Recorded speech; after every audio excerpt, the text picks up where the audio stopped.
எங்க அண்ணாமலையும் அந்த ஸ்கூல்ல வேலை கேட்க வந்து கேட்கிறாரு. அதுக்கேத்த மாரி அவருக்குமே வந்து வேலை கிடைச்சிருது. கிட்டத்தட்ட வாரத்துல 1 நாள் மட்டும் வேலைக்கு வந்தா போதும் அப்படின்னு சொல்லிட்டு, அங்க இருக்கிற ஹெட் மாஸ்டருமே சொல்லிடுறாரு. எங்க அண்ணாமலையும் பரவால்ல நமக்கு ஏத்த மாரி ஒரு வேலை கிடைச்சிருச்சு. இதுக்கு மேல நம்மளும் வீட்ல சும்மாவே இருக்க தேவையில்ல. கொஞ்சம் நம்மளும் வெளியில போயிட்டு வரலாம் அப்படின்னு சொல்லிட்டு அவருமே ஒரு முடிவுக்கு வர்றாரு. அதுக்கப்புறம் வேலை கிடைச்ச விஷயத்த கால் பண்ணி முத்துக்கு சொல்லலாம் அப்படின்னு சொல்லிட்டு, இங்க கரெக்ட்டா வெளியில வந்துட்டு முத்துக்கு கால் பண்ணி, "முத்து இந்த மாரி எனக்கு வேலை கிடைச்சிருச்சு முத்து. வாரம் 1 நாள் வந்தா போதும்" அப்படின்னு சொல்றாங்க. இத கேட்ட முத்துவுமே இருந்துகிட்டு, "எதுக்குப்பா நீங்கலாம் வேலைக்கு போறீங்க? அப்படிலாம் ஒண்ணும் வேலைக்கு போ வேண்டாம். நீங்க ஒழுங்கா வீட்டுக்கு வாங்க. தேவையில்லாம எதுக்கு? இதுக்கு மேல நீங்க ரெஸ்ட் எடுங்க போதும்" அப்படின்னு சொல்றாங்க.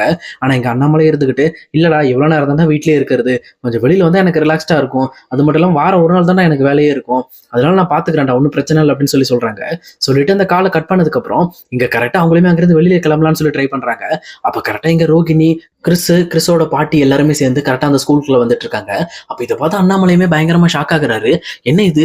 எப்பவுமே அந்த சின்ன பையன் கிட்ட மீனாவும் முத்துவும் தானே விளையாண்டுட்டு இருப்பாங்க. இன்னைக்கு என்ன ரோகிணி கூட்டிட்டு வந்திருக்கா? ஒருவேளை அவளுமே இந்த சின்ன பையனை வந்து பிடிச்சிருக்கு போல இருக்கு. ஒருவேளை அவளும் ஹெல்ப் பண்றா போல இருக்கு அப்படின்னு நினைக்கிறாங்க. அதுக்கப்புறம் எப்பவும் போல கேஷுவலா இந்த பக்கம் ரோகிணியுமே அந்த பையனை கூட்டிட்டு வந்துட்டு இந்த பக்கம் உள்ள இருக்கிற கிளாஸ் டீச்சர்ட்ட இந்த மாதிரி பேரண்ட்ஸ் மீட்டிங்காக தான் நான் வந்தேன் அப்படிங்கிற விஷயத்த சொல்றாங்க. சொல்லிட்டு அவங்களுமே உள்ள மீட்டிங் அட்டென்ட் பண்ண போறாங்க. அப்ப அங்க இருக்கிற ஒரு டீச்சருமே வந்துட்டு, "இங்க பாருங்க பேரண்ட்ஸ் மட்டும் தான் உள்ள வரணும். சொல்லப்போனா உங்களோட கிட்ஸ அவங்க கிட்ட கொடுத்துட்டு வந்துருங்க" அப்படின்னு சொல்றாங்க. உடனே இந்த பக்கம் வந்து ரோகிணியுமே இருந்துகிட்டு, "இங்க பாருப்பா நான் உள்ள போயிட்டு வந்துடுறேன். நீ இங்கேயே இரு பத்திரமா இரு" அப்படின்னு சொல்றாங்க. உடனே இதை கேட்டவனு கிருஷ்ணமே, "சரிம்மா பார்த்து போயிட்டு வாங்க" அப்படின்னு இந்த பக்கம் ரோகிணிக்குமே பாய் சொல்றாங்க. இதை பார்த்த உடனே இந்த பக்கம் அண்ணாமலை பயங்கரமா ஷாக் ஆகுறாரு. என்ன இது? இந்த பையன் ரோகிணி அம்மான்னு கூப்பிடுறான். இப்படி கூப்பிடக்கூடாது. இது தப்பா இருக்கே அப்படின்னு யோசிக்கிறாங்க.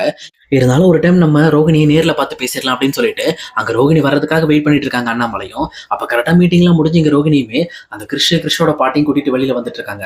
அப்ப அந்த பையனுமே இங்க ரோகிணியை ரொம்பவே வந்து செல்லமா இங்க அம்மா அம்மான்னு சொல்லி வந்துட்டு இருக்காங்க. அப்ப கிறிஷோட பாட்டியுமே இங்க ரோகிணியை பார்த்து கல்யாணின்னு பேர் சொல்லி கூப்பிட்டு இருக்காங்க. "கல்யாணி, கூட்டி சீக்கிரம் உங்க வீட்டுல இந்த விஷயத்தை பத்தி பேசுமா. எங்களால தனியா இருக்க முடியாது. இவ்வளவு நாள் வந்து அங்க இருந்துட்டோம். இதுக்கு மேல எங்களால தனியா இருந்தோம் அப்படின்னா ரொம்பவே கஷ்டமா இருக்கும்" அப்படின்னு சொல்றாங்க. இதை கிட்ட ரோகிணியுமே இருந்துகிட்டு, "கண்டிப்பாமா நான் அதை ரெடி பண்றேன். மனோஜ் கிட்ட இப்ப பேச முடியாதுமா. இப்ப கொஞ்சம் வந்து இப்பதான் பிசினஸ் பிக்கப் ஆயிட்டு இருக்கு. பிசினஸ் மட்டும் சக்சஸ் ஆயிடுச்சுன்னா அதுக்கப்புறம் இந்த விஷயத்தெல்லாம் பத்தி பேசி அப்புறம் நம்ம எல்லாம் ஒன்னாவே இருக்கலாமா அப்படின்னு பேசிட்டு இருக்காங்க. இதெல்லாம் கேட்ட அண்ணாமலைக்கு பயங்கரமான ஷாக்கு. இன்னொரு பக்கம் அங்க அண்ணாமலையுமே ரோஹிணிக்கு ஷாக் கொடுக்குற மாதிரி, "என்ன ரோஹிணி இந்த பக்கம்" அப்படின்னு கேட்கறாங்க. அப்ப ரோஹிணி ஒரு நிமிஷம் பயந்துட்டு, "இல்ல இந்த மாதிரி கிறிஸோட பாட்டி தான் கூப்பிட்டாங்க. இந்த மாதிரி பேரண்ட்ஸ் மீட்டிங் இருக்கு. எப்படி அட்டன் பண்றதுன்னு எனக்கு தெரியல. நீங்க வாங்கன்னு எனக்கு கால் பண்ணாங்க. அதனாலதான் நான் போனேன்" அப்படின்னு சொல்றாங்க. உடனே இந்த பக்கம், "அப்படியாமா, சரி சரி ஓகே" அப்படின்னு எல்லா விஷயத்தையும் தெரிஞ்சுக்கிட்டு பட் ஆனா தெரியாத மாதிரியே காட்டிட்டு இருக்காரு. அப்போ கரெக்டா இங்க வெளியில இருக்கிற நோட்லயுமே சைன் பண்ணிட்டு கிளம்புங்க அப்படின்னு சொல்றப்போ இனிமே அண்ணாமலையை பார்த்த பதட்டத்துல டக்குனு அந்த பேரண்ட்ஸ் மீட்டிங்ல ஏற்கனவே கல்யாணின்ற நேம் தான் எழுதிருப்பாங்க. அப்ப கரெக்டா கீழே கல்யாணின்ற மாதிரி சைனை போட்டுட்டு அங்க இருந்து அந்த பையனை கூட்டிட்டு கிளம்ப பாக்குறாங்க. அண்ணாமலையும் அந்த ரிஜிஸ்டரை பார்த்துட்டு கரெக்டா இங்க என்ன இது கல்யாணின்னு எழுதிருக்கு அப்படிங்கறது கவனிக்கிறாங்க. கவனிச்சுட்டு இந்த பக்கம், "ரோகிணி, எதுக்காக கல்யாணின்னு எழுதிருக்க? உன் பேர் ரோகிணி தானே" அப்படின்னு சொல்றாங்க. ஆனா அங்க சைன் போட்டுட்டு இருக்கும்போது அந்த செக்யூரிட்டி சொல்றாரு, "இல்லங்க, இந்த மாதிரி மாசம் மாசம் பேரண்ட்ஸ் மீட்டிங்க்கு அவங்க கல்யாணி தான் அவங்க நேம். சொல்லப்போனா அந்த நேம் கல்யாணி தான் எழுதிட்டு இருக்காங்க. பாருங்க, என்கிட்ட ஒரு நோட்டே ஃபுல்லா இருக்கு" அப்படின்னு அந்த செக்யூரிட்டியுமே சொல்றாரு. இது கேட்டோன்னு அண்ணாமலையுமே எதுவுமே பேசாம அமைதியா, "சரி ரோகிணி, நீ எல்லா வேலையும் முடிச்சுட்டு வீட்டுக்கு வந்துரு" அப்படின்னு அங்க இருந்து அங்க அண்ணாமலையும் கிளம்பிடுறாரு. ஆனா இங்க ரோகிணிக்கு பக்கு பக்குன்னு அடிக்குது. ஐயோ போச்சு, மாட்டிக்கிட்டோம் போல இருக்கு. இவர் வேற அமைதியா போறாரு. அது மட்டும் இல்லாம என்னோட பேர் கல்யாணி அப்படிங்கறதையும் இவர் கண்டுபிடிச்சிட்டாரு அப்படின்னு யோசிச்சுட்டு இருக்காங்க. இன்னொரு பக்கம் இங்க அண்ணாமலை வீட்டுக்கு போனதுக்கு அப்புறம் என்ன பண்றதுனே தெரியாம யோசிச்சுட்டு இருக்கும்போது இங்க முத்துவுமே வந்துட்டு, "அப்பா, எதுக்காக நீங்க வேலைக்கு போறீங்க? வேலைக்கெல்லாம் போக வேண்டாம்" அப்படின்னு இங்க அண்ணாமலையை கன்வின்ஸ் பண்ண பாக்குறாரு. அப்ப கரெக்டா முத்துவோட கையை பிடிச்சி இழுத்து இங்க அண்ணாமலையும் உட்கார வச்சு, "இங்க பாருடா, இந்த மாதிரிலாம் ஒரு விஷயம் நான் போறப்ப ஸ்கூல்ல நடந்துச்சு. என்னடா பண்ணலாம் இந்த விஷயத்துல" அப்படின்னு இந்த பக்கம் முத்து கிட்ட கேட்கறாங்க. அப்ப இதெல்லாம் கேட்ட முத்துவுமே, "இதுக்கு மேல நம்ம சும்மா இருக்க கூடாதுப்பா. இந்த விஷயத்த காதும் காதும் வச்ச மாதிரி நம்ம முடிக்கணும். வீட்டுக்குள்ளே வச்சு முடிச்சு என்ன ஏதுன்னு பேசிடணும்" அப்படின்னு சொல்றாங்க. ஆனா எங்க அண்ணாமலை இருந்துகிட்டு, "இல்லடா, ஏற்கனவே மனோஜோட வாழ்க்கையில ஒரு பொண்ணு வந்தா. அவளுமே வந்து மனோஜை பாதியில விட்டுட்டு போயிட்டா. அதனால ரொம்ப கஷ்டப்பட்டுட்டு கிடந்தான். இப்ப மறுபடியும் ரோகிணி இந்த மாதிரி ஏமாத்திட்டு இருக்கா. இந்த விஷயம் மட்டும் அவனுக்கு தெரிஞ்சதுன்னா ரொம்பவே கஷ்டப்படுவான்டா" அப்படின்னு சொல்றாங்க. ஆனா முத்துவுமே இருந்துகிட்டு, "அப்பா, இது எப்படினாலும் ஒரு நாள் அவனுக்கு தெரியதான் போகுது. ஆனா இப்பவே தெரிஞ்சிருச்சுன்னா பிரச்சனை சின்னதா போயிடும். பட் ஆனா இன்னும் கொஞ்ச நாள் கழிச்சு தெரிஞ்சிச்சுன்னா ரொம்பவே ஃபீல் பண்ணுவான். சொல்லப்போனா இவ்வளவு நாள் ஏமாத்திட்டாலே அப்படின்னு ரொம்ப வருத்தப்படுவோம்" அப்படின்னு சொல்றாங்க. இது கேட்ட அண்ணாமலைக்கு அதான் சரின்னு படுது.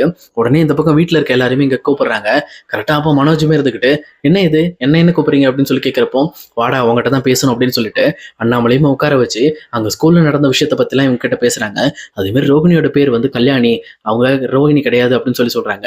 இதெல்லாம் கேட்ட மனோஜுமே ரொம்பவே சிரிக்க ஆரம்பிக்கிறாரு. இதை பார்த்துட்டு முத்துவுமே, "டேய், அப்பா ஒரு விஷயம் சீரியஸா சொல்லிட்டு இருக்காரு, என்னடா சிரிச்சிட்டு இருக்க" அப்படின்னு கேட்கிறப்போ, "ஏன்ப்பா காமெடி பண்றீங்க? இந்த மாதிரிலாம் கதை சொல்லாதீங்கப்பா.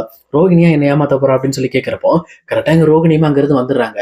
வந்துட்டு இந்த பக்கம் வீட்டுல எல்லாருக்கும் எல்லா விஷயம் தெரிஞ்சிருச்சு அப்படின்னு நினைச்ச உடனே ரொம்பவே ஃபீல் பண்ணிட்டு, இப்ப சொல்லுமா, உன் வாயால சொல்லு. உன் பேர் என்ன? அப்படின்னு சொல்லி இந்த பக்கம் அண்ணாமலை கேட்கறாங்க. அப்ப கரெக்ட்டா அண்ணாமலை கேட்ட உடனே, எங்க ரோகிணி இதுக்கு மேல நம்ம மறைக்க முடியாது அப்படிங்கிறதுனால, என் பேர் கல்யாணி. என் பேர் ரோகிணி கிடையாது அப்படின்னு சொல்றாங்க. அது மட்டும் இல்லாம இதுக்கு முன்னாடி எனக்கு ஒரு மேரேஜ் ஆகி, எனக்கு ஒரு குழந்தை இருக்கு. அந்த குழந்தை பேரு கிருஷி அப்படின்னு சொல்றாங்க. இத கேட்ட மனோஜுக்கு சும்மா நெஞ்சில இடி விழுந்த மாரி இருக்கு.